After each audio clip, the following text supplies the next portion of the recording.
Olá, boa noite a todos. Hoje é terça-feira, 16 de junho. Veja agora os destaques de hoje aqui no Segunda Edição. A chantagem dos nudes. Esquema de extorsão contra mulheres é descoberto na região metropolitana. Polícia explica como não virar vítima de criminosos.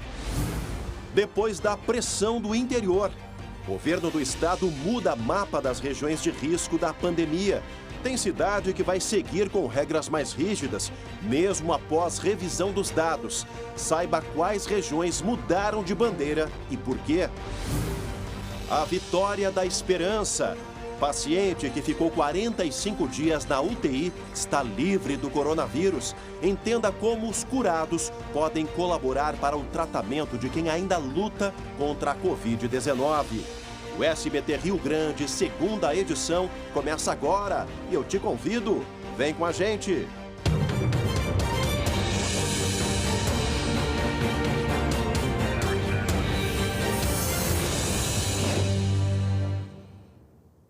Olha, pessoal, a gente volta a falar agora daquele caso do homem, daquele rapaz, pai de família, que foi agredido e preso injustamente aqui em Gravataí, na região metropolitana. O Luiz Henrique passou 10 meses em uma ala superlotada do Presídio Central, mesmo sendo inocente. Pois a nossa equipe, o Lucas Abate, conversou com um desembargador que atuou nesse caso, colocou tudo em pratos limpos. Confira.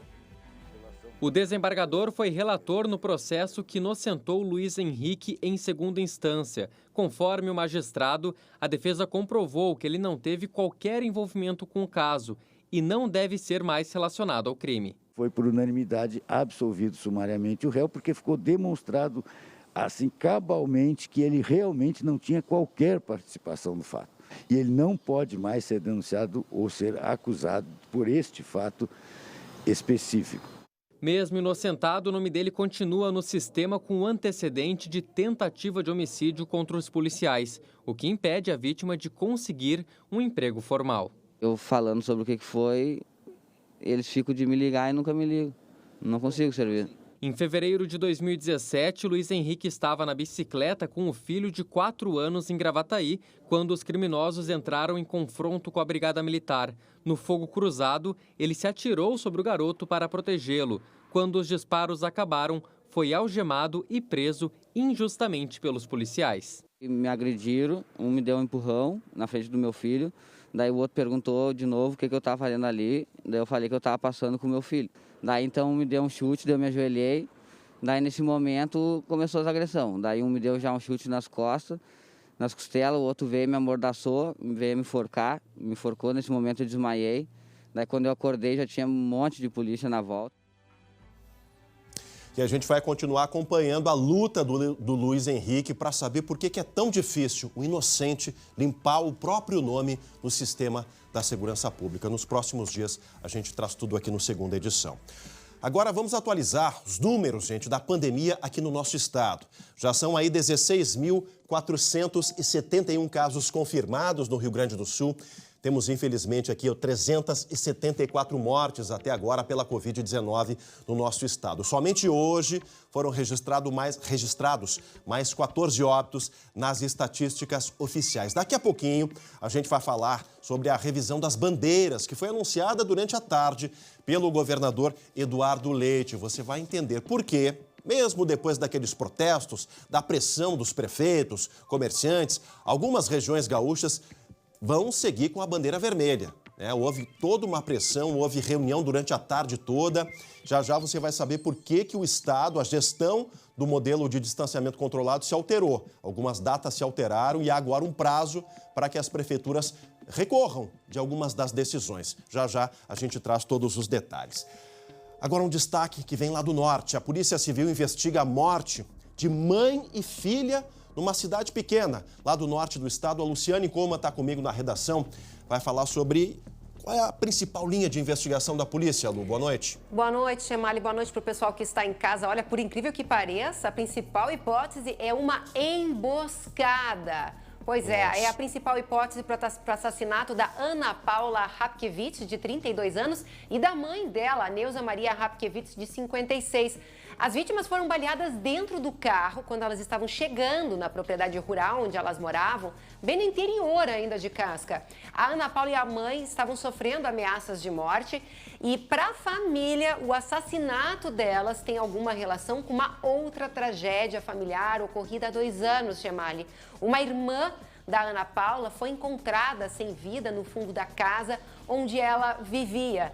A Ana e a Neuza nunca aceitaram a forma de como ela morreu, né? Havia um indício de que poderia ser suicídio, mas elas não acreditavam e achavam que era realmente um assassinato. Um familiar contou para a nossa reportagem que o suspeito desse crime ameaçava as 2 vítimas mortas agora nessa semana. Os corpos de mãe e filha foram enterrados nessa segunda-feira. O assassinato aconteceu no domingo, Chemali. Tá certo, Lu. Obrigado pelas informações. E a polícia já tem aí um caminho bem traçado para tentar descobrir a verdade. Parece aí mais um caso de mistério aqui no Rio Grande do Sul envolvendo assassinatos. Chegou a hora da chantagem dos nudes. É um esquema de extorsão, gente. Foi desarticulado hoje pela Polícia Civil aqui na região metropolitana. Os criminosos ameaçavam expor as fotos íntimas das vítimas caso não recebessem altos valores em dinheiro. Acompanhe. Em troca de dinheiro, a quadrilha ameaçava divulgar fotos íntimas das vítimas. Um dos suspeitos foi preso nesta terça-feira em Sapucaia do Sul. Meu assunto é dinheiro. No caso, eu tenho foto tua, eu tenho foto do teu namorado com um travesti, eu tenho a foto da ex-companheira do teu namorado.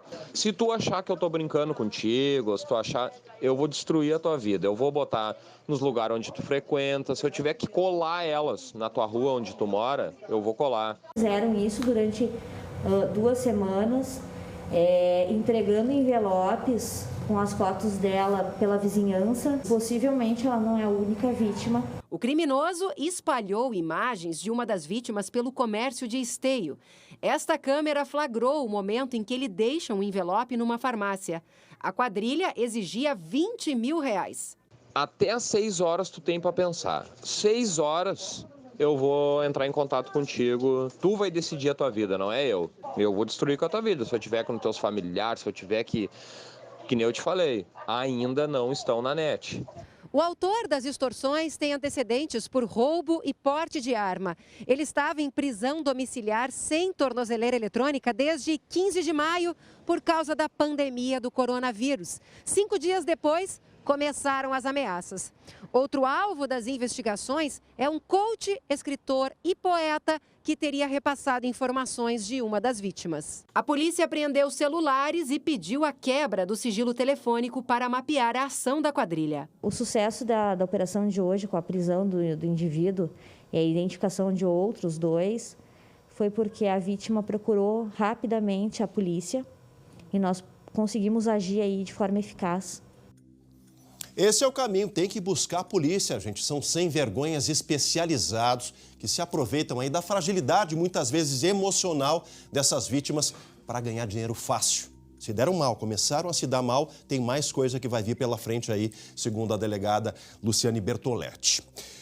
Olha, a gente volta agora para Porto Alegre, porque fiscais da prefeitura aqui da capital interditaram lojas que estavam abertas e desrespeitaram o decreto municipal que foi publicado ontem, Luciane. Pois é, Chemali, mais uma vez, né? Essa fiscalização, inclusive, ela é constante, mas dessa vez, então, a fiscalização fechou uma unidade das lojas Americanas ali no centro, que são as imagens que nós conferimos nesse momento. E o shopping do bairro Menino Deus, os fiscais interditaram 4 lojas, que eram de acessórios, vestuário e também joalheria. Lembrando, né, então, esse decreto foi publicado nesta segunda-feira, restringiu o funcionamento de parte do comércio e a gente, então, reforça. Quem é que pode abrir as portas nesse momento? São lojas com faturamento anual de até R$4.800.000 anual, enquadradas como microempresas, microempreendedores individuais ou pequeno porte. Essas lojas têm autorização para funcionar, inclusive, nos centros comerciais e nos shoppings. Lembrando também que a decisão foi tomada, né, Chemali, levando em consideração o número de funcionários e a movimentação de clientes, impacto, inclusive, no transporte coletivo. Essa restrição, ela tem o objetivo de barrar, frear, desacelerar a velocidade de transmissão do coronavírus aqui na capital. A fiscalização tem que atuar firme, realmente. É um desafio, né, da gestão da prefeitura, mas comerciantes e a sociedade precisam entender o momento que é extremamente delicado. Daqui a pouco a gente volta a conversar com a Luciane Coma. Olha, o assunto de hoje do Momento Agro é a maçã. E eu quero saber, essa fruta deliciosa que eu adoro, eu quero saber da minha amiga Alessandra Bergman se a estiagem afetou a produção aqui no Rio Grande do Sul.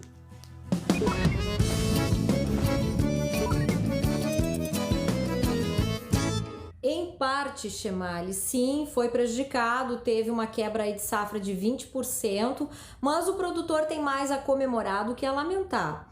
Primeiro, o fruto ficou bem menor nesse ano do que na safra do ano passado e o consumidor aceitou isso numa boa. Inclusive até está pagando mais caro um pouco pela maçã e não está reclamando disso. Em segundo lugar, a maçã está mais doce porque ela tomou mais sol na lavoura nesta safra e isso acabou concentrando a quantidade de açúcar nela.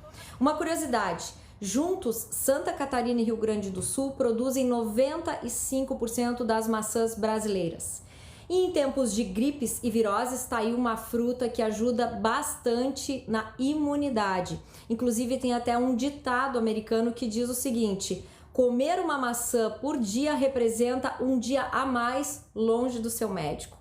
Eu conversei com uma nutricionista e ela falou o seguinte: a maçã tem o poder de ajudar na digestão, ela também ajuda no controle do colesterol e ela é rica em vitamina A e C. E você, já comeu a sua maçã hoje?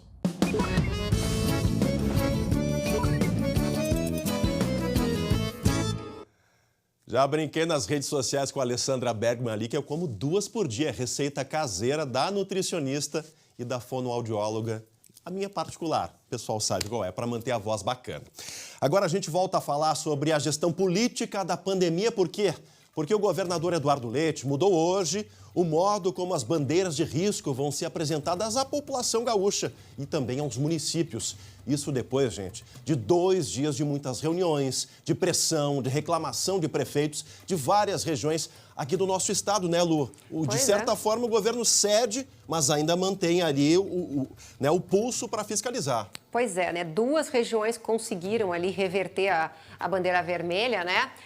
Durante a transmissão, o governador até se mostrou um pouquinho irritado, viu, Chemali, com a insinuação, acusações de que estaria usando critérios políticos para definir as bandeiras. Bom, mas o que interessa, né, é que a pressão do interior deu certo e o governo do estado, então, acabou cedendo. Vai divulgar agora as novas bandeiras do modelo de distanciamento controlado sempre nas sextas-feiras, não mais no sábado.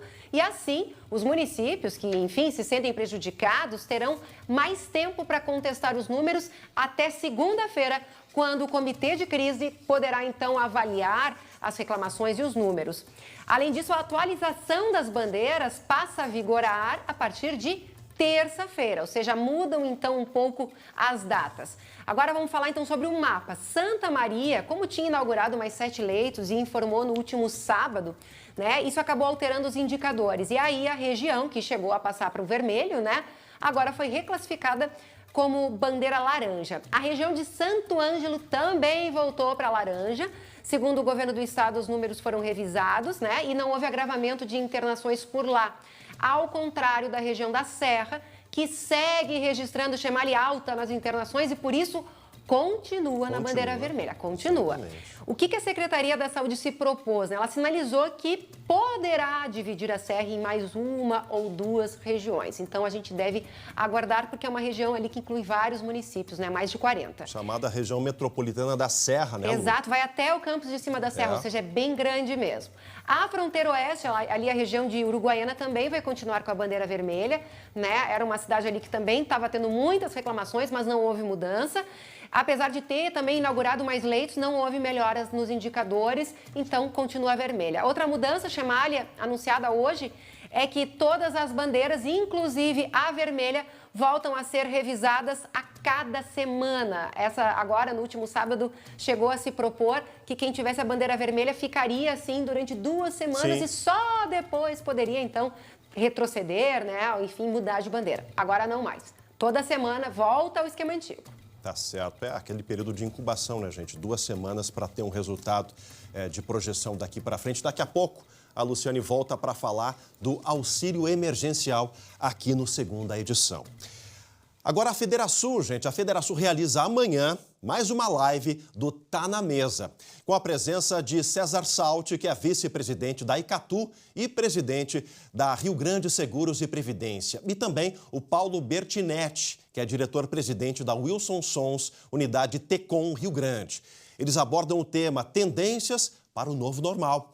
É nessa quarta-feira, dia 17 de junho, ao meio-dia em ponto.